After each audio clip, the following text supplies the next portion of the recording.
Okay, so welcome back, and I'm very happy to be joined once again by Ramon Castellanos. I may or may not be pronouncing that correctly, but I wanted to do another podcast with Ramon because he wrote a book. He wrote a book called, I think, The Ancestral Now, which I've been reading slowly and digging into. I've got a few other reading things I'm into, but I'm picking it up and getting into it. And I mean, what I really liked about this book that he wrote was that he has a background from even early childhood birth in shamanism and ancestor stuff. I don't know tons and tons about it, but he conveys that very well, I think, in what is also an up-to-date guide on how to get involved in body-based therapy, alternative stuff, shamanic stuff. And I think his knowledge is very encompassing. And I think his book stands out, put against many other books that kind of purport to introduce people into this field, but they aren't really coming from someone who's got such a background as Ramon from birth. So I just wanted to create a podcast where he could talk a bit about this book. And if especially you're someone who's interested in shamanism and body-based therapy, or if you're just getting into it, I would really recommend you get a copy.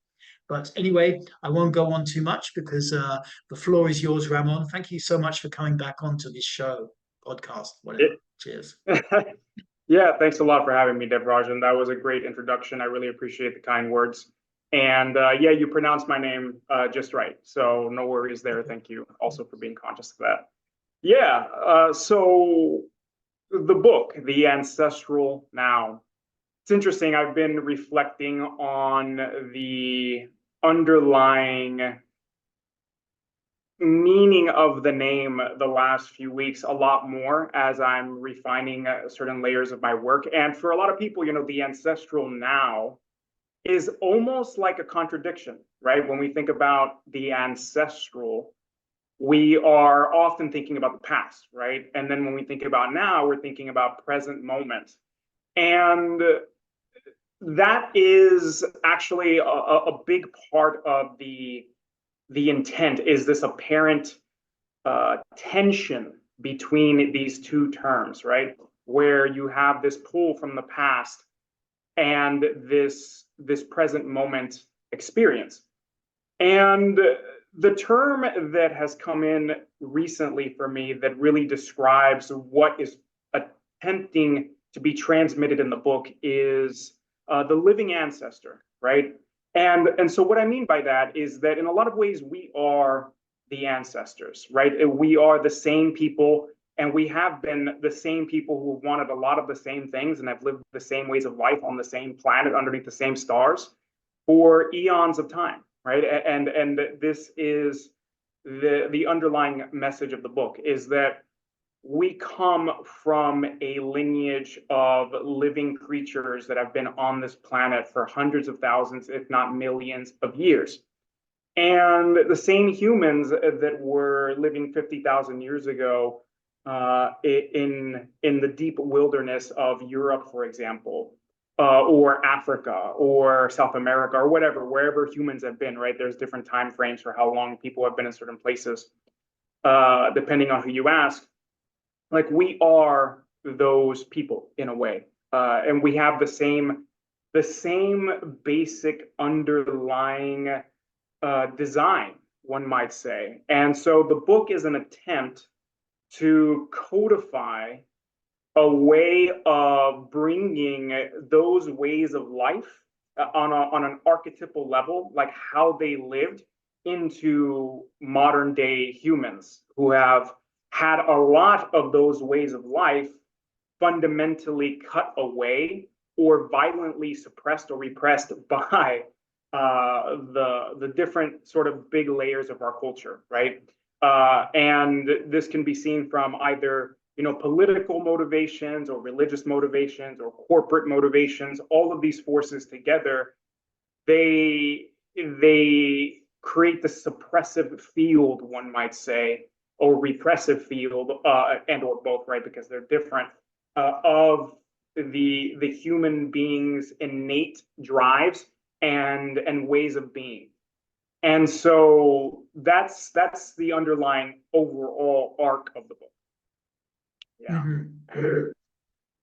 Cool. You were saying just when we were just chatting just before I pushed record, like something that intrigued me was like you said, I kind of present the same material in different layers as I go through the book. That's a technique for because I'm reading as part of a little study group I'm involved in somewhere with what we're reading Cornelius Agrippa, and he got this ancient old book from the 15th century or 16th century or something like that. And Mm-hmm. he does a similar thing. So when you said that, that just kind of reminded me, this. You want to speak a little bit into that what's going on in the book with it? Sure, yeah. So yeah, I'm familiar with the author that you're talking about, which is cool. And yeah, so in regards to so there's different layers, right? In the sense that it's almost like there's four different books, and each one is a road that takes you down a particular path. And the real magic of the book, of the teachings in the book, are that place where all four roads meet inside the individual person, right? Who's playing with all of them. So the first one is really this relationship to deep time being the multi-billion year history of life on this planet, right? And how having been in the wilderness and having been hunters and gatherers and tribal cultures and this whole relationship to just eons and eons and eons of that way of life has shaped the underlying human predisposition, architecture, all like the foundation of what it means to be human, right? This creature of the earth, one might say, and how some of that can be tapped into even in the context of living in the modern world, which is very different in that way than how we spent eons of time. And so there's this first layer, and that also introduces this concept of the ancestors as not just your own individual line of the last few hundred years, but the ancestors as an ocean, as an oceanic force that goes back to the first life forms on this planet who started rumbling about on the ocean floor. And how in some ways we still have that history going all the way back to the first life forms inside of our bodies. Like that's still there. And for people who are in body-based therapy, for example, it'll come out. Some of that stuff will come out. You'll be doing certain exercises and your body will start doing really weird things, right? I've seen you talk about it. Like your body starts doing weird shit, as you say, and you're like, what is this? And a lot of that are these deep primal ways of like expressing and orientating in the world that come from, worms and lizards and snakes and who knows how far back, right? All this stuff starts to emerge in the body, and that's in there. So there's this orientation towards this oceanic force of ancestral inheritance that then trickles down into like your own individual line, right? And then there's this relationship because of that to the context that these ancestral forces evolved in, and what does that mean for us today, right? Because living in an apartment in Miami, Florida, in a condo, and never touching the earth practically, which some people don't, and not doing anything physical and eating nothing but ho-hos and and Cheetos and things like that is a very different way of life than the past, several hundred thousand millions of years, tens of millions of years, right? So what does that mean? Then there's this other layer of the book, which is primal movement, right? And by primal movement, I'm talking about these ways of moving which emerge in every culture, in every civilization, that are not necessarily taught per se, but also beyond that. We're talking about we're talking about these foundational ways that the body moves. So like in bioenergetics, vibration would be one of them. This like pulsating, oscillating undulating thing that we create, right, with certain postures. That type of movement is something that can be found in jellyfish, in eels, in worms that are shaking. And so we can elicit those same things in order to unlock more embodiment. And then there's that orientation, which is more archetypal. And then there's this other orientation of moving in such a way that is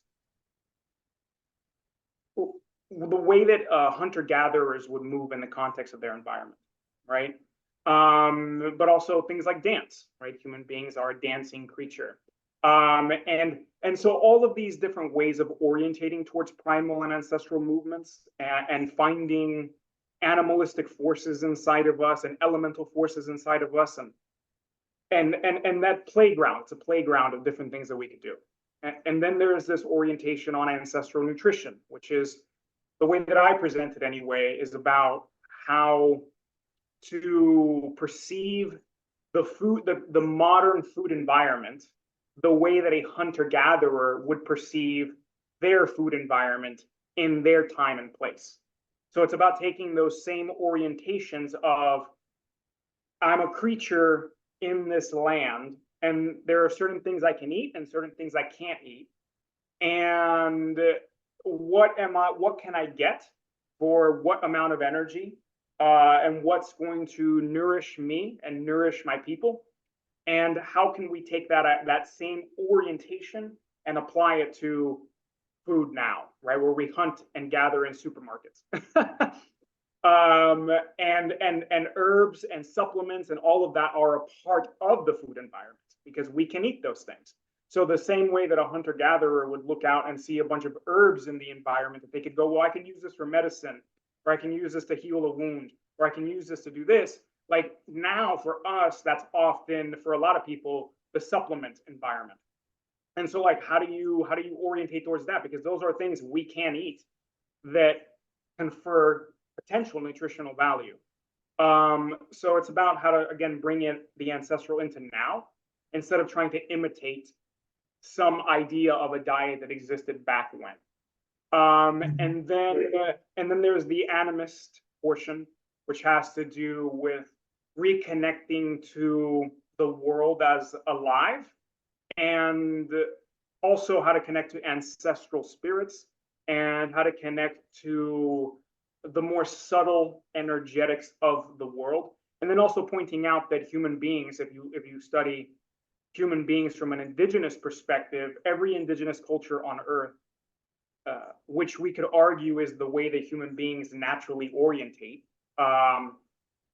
they have always moved towards this sense of finding a connection to something spiritual or divine. And it's different in every culture, but it's there, right? And so all these things and how they all, if one were to engage in all of them, start to create this idea of a living ancestor, right? For us today. Yeah, so that's the essence of the book. I'd be happy to go into any other layers you might want to talk about. I hope that wasn't too much. Yeah. It's cool. It's cool. It's interesting stuff. So I'm getting the impression from you that, it's really about, in a sense, we are the ancestors. We are the ancient ancestors, and then we are also, trying to orientate ourselves in a world that's changing massively, over the last couple of 100 years, or 100 years, 50 years, whatever, and how do we actually do that? I mean, it reminds me, I lived in spiritual community a long time, and there's always a lot of kind of more what I might describe as hippie-ish type people, and many of them just basically believe like we just have to go back to the land and get rid of technology, that kind of thing. But that was never personally my kind of way. I could see that there were problems with tech and stuff like that. But what's your take on that whole thing? What's the underlying thing with the book? Is it like we basically need to go back, or can we adapt to what's going on, or can we take control of what's going on, or drive it in a certain way? What do you feel about that kind of area? Yeah, it's a wonderful question and very deep. So there's a book called The Origin of the World's Mythology. And the author, I believe, is a Harvard professor, so quote unquote, somebody who's probably done a lot of study, right? And they have studied well, many of the world's mythologies and the oldest mythologies. And one of the most common themes in all of the world's mythologies that we could trace back to something possibly like 100,000 years is the idea that some trickster spirit came to Earth and gave humans technology. And that technology in those times took the form of fire and of tool making, and possibly even certain ways of orientating towards language, right? Because often the trickster spirits are also messenger communication spirits, kind of like Mercury in from the Roman pantheon. And so in this way, humans and technology, and or we might just say, instead of just technology, we might say tools. That is a part of what having that orientation of working with tools is a part of what makes us human. We are the tool user. I mean, we are one of the few animals in nature that actually uses tools. There's a few others, right? Like some chimps and some birds and things like that. And otters, like an otter will take a clam and put it on its chest and take a rock and bang a rock on the clam to open it. That's tool usage, right? And so what we could say in some ways is that, electricity is a way of electrifying rocks, right? It's like it's because we're moving electricity through things like copper wires, and a lot of our technology comes from the mineral kingdom, for example. And so to me, I see in some ways very little difference between like a shrine, for example, to ancestors, and a cell phone. Like, to me, they're both transmitters and receivers that facilitate communication, right? That can help direct the flow of life, like GPS on a phone versus, hey, I'm lost in my direction in life, ancestors. Can you help me find my way? Right? Like, those things are I don't see them as separate. I do see them as contextually different, though, right? In terms of the power that someone has at their disposal with, like, let's say, something like ChatGPT, which is an incredibly powerful technology. And so then we go, okay, the modern context today is we have this super powerful tool. And now let's do as much as we possibly can with this tool, use it in every possible way as quickly as we can. And that is, I think, not in line with the way that the past traditions would orientate towards very powerful tools. From a traditional perspective, there was always a code of ethics built around powerful tools. There was initiatory processes built around powerful tools, because powerful tools require responsibility to use, right? So this is one of the ways, for example, that fire is such a useful tool for people to work with, because fire teaches you the danger of technology, of tools, right? Like, if you're tending to a fire, you have to contain it. You can't rush it. Building a fire from scratch is a slow process. There are times to feed the fire. There are times to pull back on the fire. There are times to be able to take things out of the fire or put things into the fire. And so, working with fire as like the first technology can show people how to work with tools today. But I guess the overall orientation for me is that, this world that we have is one iteration of a world that is moving through cycles, right? Like, whenever you look at old traditions, you see cycles of time. And so we have this myth in the world today that, and when I say myth, I don't mean lie. I mean it as an actual mythology that people live out, that we're just on this straight line up of consistent progress and evolution, and like this is like the best that things have ever been. And I don't really see it that way. I see it as this is one iteration of the world, in which the technology that we have access to has taken a particular form.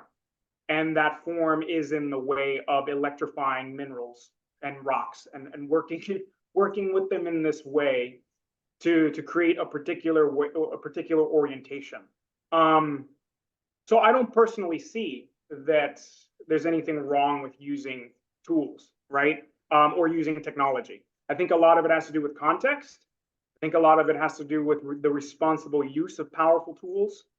And I think a lot of it has to do with understanding what we want from technology instead of letting technology master us, which is the way that it works for a lot of people, right? They're slaves to their phone. Their phones are the master, not the other way around, right?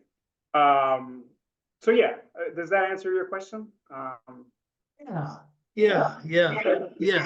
I mean, like, yeah, about being in control of what's going on around you, and not having to like believe it just has to go, or the world has to go back to the sort of Stone Age or whatever, or something like that, you know. I mean, I think it's just such an important kind of topic, but it's what's interesting, I think, what attracted me to your book, and you know, we were chatting and stuff, was like there is this idea, because like you say, you know, we are brought up in this idea of linear time. So from that, we see Mm, ourselves, I think, as quite disconnected from the past, which, you know, and of course, I'm always a little bit suspicious when people talk, when we talk from our mind. Of course, you know, it's important what we believe to a degree, but we could still be deeply connected to the past and yet not believe we are connected to the past. And likewise, we could believe we're super connected to the past and be actually completely disconnected from it, you know, on an individual basis. I see that, because I don't really think mm, our concept of self is as important as people believed it was, say, back in the 90s, you know, when it was the time when, you know, what you believed really was modeled, you know, your entire kind of world in a sense. And there was this immense optimism about, you know, positivity and moving forwards and this kind of thing. And I tend to believe that there's been quite a fallback from that, like The Secret or something, you know, was big in those days, you know, that book. And I think yeah. there's been an intelligent fallback from that position some 20, 30 years down the road. Let me try and not get lost, because I'm not eating much food at the minute. It's just coming to the end of That's Ramadan. okay. I'm on like 16-hour dry fast. My brain is a bit suboptimal. But I think what I was trying to say somewhere, if I just keep talking, it'll come. You know, this idea that the idea that we're not connected to our ancestors can be corrected, you know, and it may not be a huge part, but it is still a part. You know, if we keep believing that we're not connected to our ancestors, that we're not connected to the deep past and the origins of humanity, of tribal culture or whatever, it makes it easier for us to be diverted by, if we want to anthropomorphize it a bit, negative forces into increasingly abstract or alienated forms of modernism. And, Mm, you know, so it's like we are the ancestor moving forwards into the future. And at the same time, understanding or believing that we are connected, seeing how we are connected to the past, can also give us a sense of empowerment. And not, you know, there is this part where people, you know, they just get caught on the rat race, on the hamster wheel of daily life, and they don't think about the future. I used to, when I worked in construction years ago, when I was hanging out with dodgy characters a lot, you know, a lot of people would just be completely involved in work or just doing what they were doing, and they didn't really allow enough energy to be free in their life for them to consider what they actually wanted to do. Most of their energy, most of their potential was taken up in just physical labor. And there is this danger when you're in that kind of a state, you know, that you just keep on taking bad decisions. You just keep on taking bad decisions because you don't adequately respect yourself, yeah, and you're in a system that's just working you all the time. And so I saw that happen to people. And I think maybe not exactly the same, but an analogy is people these days who are confronting an increasingly modernistic world, a world where for a lot of young people, they don't, the job opportunities are going down now compared to my generation, where the tech industry is tightening up, and just driving profits, to it's just an algorithm in a sense. Mm, And I think there can be a tendency to just say, well, that's the market and that's how it is. And to a degree, that's true. But then also, if you understand, hey, I am my ancestors, I am the future moving forwards, I am the past moving forwards, then you could take different decisions, or you could start to stand up and start to do something. Does that kind of make sense? I mean, that's a little totally. bit. Yeah, yeah. I think you said it very well said. Very well said. So there's so because you said so many things that I'm like, oh yeah, yeah, yeah, yeah. Like I could talk about that. So I'll kind of just try to tie in a few of the things you said. So um, it is fascinating that a person could believe that they are not connected to the past, and yet they are, or vice versa, right? And so what I end up seeing with that is like this general overall dissonance, right? Like a where you have this inheritance piece that has come um, from the past, and yet there is this divorcing ourselves from it in terms of orientation. And so I think that creates a lot of dissonance for people. And I don't mean that like on an individual level, like, oh, person's bad, they have like dissonance. I mean like on a cultural level, right? There's this cultural dissonance that is in one way influenced by this large ancestral arc, and in other ways completely uh, unaware of it and or divorced from it, right? Unlike the cultural body, in the cultural body is what I mean, right?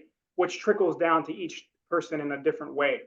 Um, but something you said about like the ancestors, being able to be empowered, like totally, that's an enormous part of what I love to talk about, which is becoming ancestrally empowered, so to speak. And in this way, we can relate to power as something that is not just about like your own individual power, because there's only so much power that any single person can access, right? But when you plug in to these larger currents of power, and you can relate to it as, my body is an instrument of power, that power can flow through, that I don't necessarily need to control it or own it, but that I am a part of a larger current that this power is moving through, then you get access to a lot more power. And the ancestors are fundamentally, especially in this way, when we relate to it over deep time, is a root system. It's literally our roots. It's where we come from. And so when we can do that, we can develop these spiritual roots that help us anchor into something stable, that gives us the ability to withstand the buffets and currents of modernity, right? Like this abstract modernism. When people are disconnected from their roots, right? And there's different layers of roots. There's roots on a physical level, right? In terms of like bioenergetics, in terms of orientating. Um, and there's also spiritual roots, right? And they can intersect. And what I love about the ancestral is that they do intersect, because to live more like the ancestors is to develop very physical roots, right? Like those things are hand in hand, because our ancestors were very physically rooted people. They had to be. Like they were living with their feet literally on the earth, climbing and swimming and dancing and orientating on the ground without all these different ways of being repressed by the modern culture that disconnects people. So, in a lot of ways, they give this ability to develop a root system that helps you stay stable with something that's more longer, that's longer in its orientation than the latest fad. And then when you develop this ability to be rooted and powered by the ancestors, then it's almost like you line yourself up with them, so that they are like a wind at your back, right? So that they are literally empowering you forward, instead of being a bunch of drag, like a bunch of weight that's being dragged around unconsciously, because we're not tapped into these parts of us, into these lines. It often, for a lot of people, creates drag and resistance. The ancestral creates drag and resistance for them, instead of learning how to relate to the ancestral, so that it's this alignment at the back that can help propel us forward in a better way, right? So that is definitely a big part of it, is how do we root, how do we develop this backing, and then how do we allow that to propel us forward, by the ancestral empowering us in modern day life, right? So yeah, that's definitely my overall orientation with the work. Yeah. Yeah, it's interesting. Yeah, I mean, it is intriguing. I think it like I don't know. I mean, sometimes I look out at the world and I look out at people and I think, my God, they're fucked up. But like, I don't really know. I mean, Turks, they love, I live in Turkey, they love their phones, and they love their indulgences. They're also a very resilient culture in a way, Mm. compared to when I go back to Britain. But I'm intrigued by this concept of resilience. And I also kind of, I don't know, I'm trying to detach myself a little bit from I still have time for Osho and stuff, but from the background and as I get more sensation in my own body, my own mind can go further out there, and that's my tendency anyway. So I will go into extreme shit and just read really crazy ass stuff and allow my brain to be hurled around for a while and just look at what does it all mean, and then somewhere hope for some kind of processing and something takes place from it. Mm-hmm. But so what I'm trying to say is I'm open to a lot of different ideas, and I'm aware of having been immersed in an environment where there were a lot of traditional ideas about how society should move forwards from the kind of Western New Age scene. But I'm now very much out of that scene and just looking at different kind of concepts and being open to them and seeing what happens. I mean, how do you place yourself and your work and your book?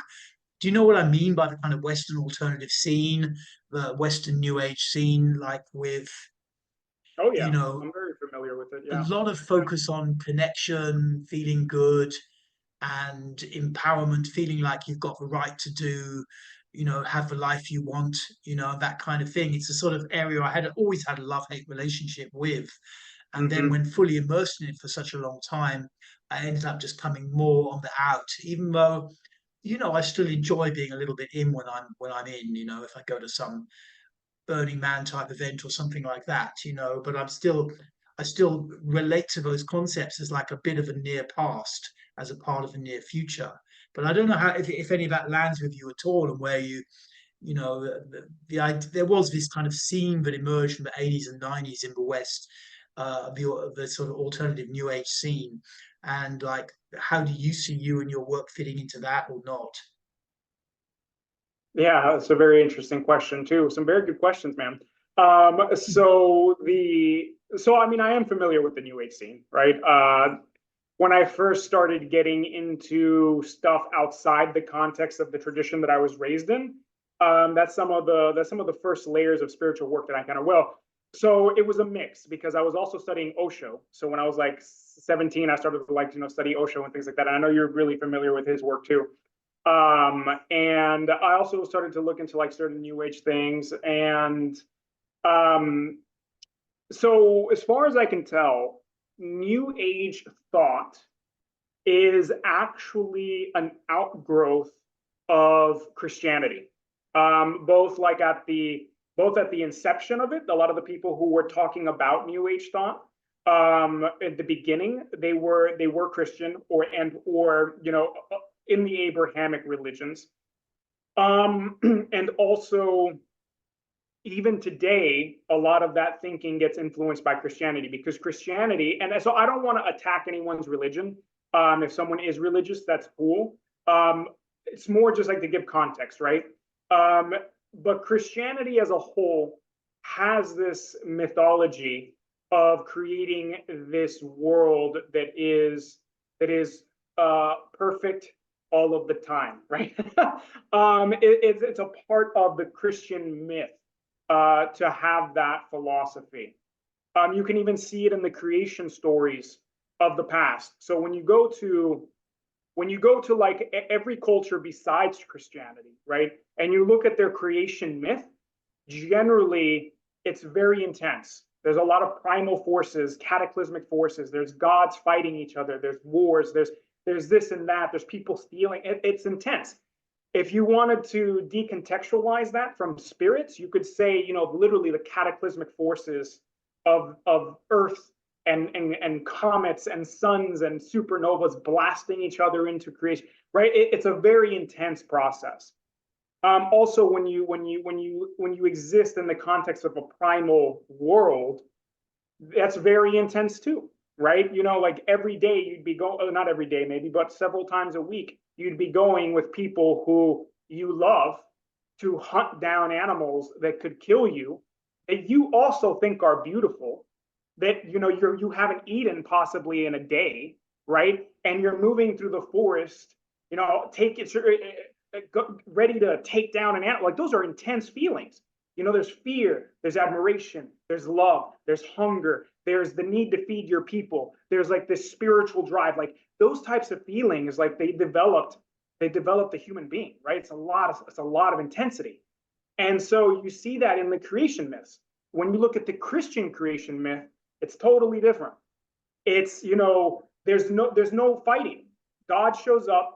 There's no opposition. He goes, I create the world the way that I want it.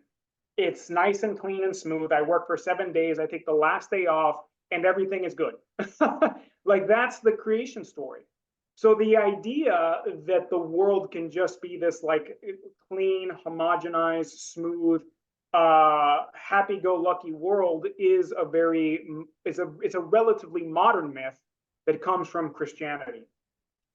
And in a lot of ways, I think that it is not a truly sustainable myth over the long arc of time. And it's also not one that will be represented in people's lives. So what I have encountered is that most people who try to live that way, like that they're positive all of the time, that tends to not be their experience. And in fact, a lot of those people end up like getting these push and pulls back and forth. And they're like, what am I doing wrong? And, you know, and all this stuff, because they're literally trying to sanitize a whole set of experiences from life. You know, the difficult parts, the intense parts, the challenging parts, the disappointing parts. And so I want to say that. And then also, I don't think, well, so one thing I'll say is that I do think there are some useful tools and some useful perspectives in the new age circles, right? Like if a person were to take a critical eye into those domains and look for tools and technology, so to speak, that they could use, some of that could be valuable. I think that as like an overall way of life, it's not something that I think is possible in the long term to like adhere to and live out the way that they're told you have to live it out. And nor do I think that my work specifically fits into it. Yeah. So I don't. Yeah, that's what I got. Yeah. Oh, interesting, man. Yeah, cool. I mean, I haven't really thought of it as a kind of extension of Christianity or as an outgrowth from that, but you know, it's a good point. It's a good point. You know, I mean, I guess like also yeah, this kind of idea that you're going to create the perfect me. It's almost fits in with the kind of technological age where you can just create an avatar on Facebook or Instagram and just kind of just feed your feed with images of you doing good, and everything's going well and you look great and you're facing all your challenges or whatever. So in a sense that it kind of fits in with that kind of world. Yeah, But that's a good point. yeah, Very, yeah, very good it's point. interesting to it's interesting to hear you speak about all of that stuff, man. It's interesting to hear you speak. So what shall we? I mean, is there anything else you'd like to say about your book before we draw to a close? I'm going to go eat in a bit because it's right at the end of Ramadan. I'm bloody starving. Sure, no worries, man. Yeah, I mean, so one thing I do want to make clear is that is that, it is presenting a set of perspectives and practices that can help a person create a path for themselves, but it is not specifically laying out a particular path that people should, quote unquote, follow, right? It's not at all saying this is the only way to do it, and this is what you got to do if you want to connect to the ancestors, right? Because of the context of the modern world, and because we're all really at this point practitioners who have access to a very eclectic set of tools and mythologies and stories, it's about each person developing their own mythology, so to speak, of how they want to live in the world. Because everybody is developing a mythology, right? Everybody has a myth of what life is about and the human's place in life, right? And that myth is the larger story that we tell about how to live fundamentally, right? And what the meaning of things are. And so, today we have so many different myths from so many different traditions that are all in conflict with each other, right?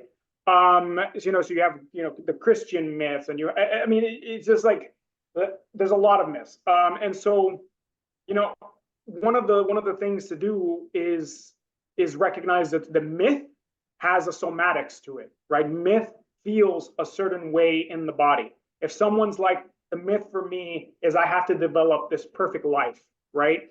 Then that's how they orientate, and that feels a certain way, and you got to suppress certain things, and you have shame and guilt around when you're not living up to certain things, and then it creates its own type of armoring, right? The type of story that a person has at a deeper level. And so one of the things I'm talking about in the book is taking ownership of this myth that we're living out, this personal mythology, and that the ancestral can help us anchor into a more stable, nourishing, empowering, and vitalizing mythology that can act as a root system for us all, and that it's going to show up for each person in their own way at this point. And that's what I think is important, right? That we're all creating this way of life together, this new culture in a way together, right? New culture that's also old culture, but anyway, they say everything that's old is new again, right? And so, yeah, so anyway, that's the one thing I'd like to leave people with is that idea. Yeah. Thank you, Ramon. Thank you. And thank you so much for doing this podcast and chatting about your book. It's a pleasure listening to you and hearing your ideas, man. Thank you.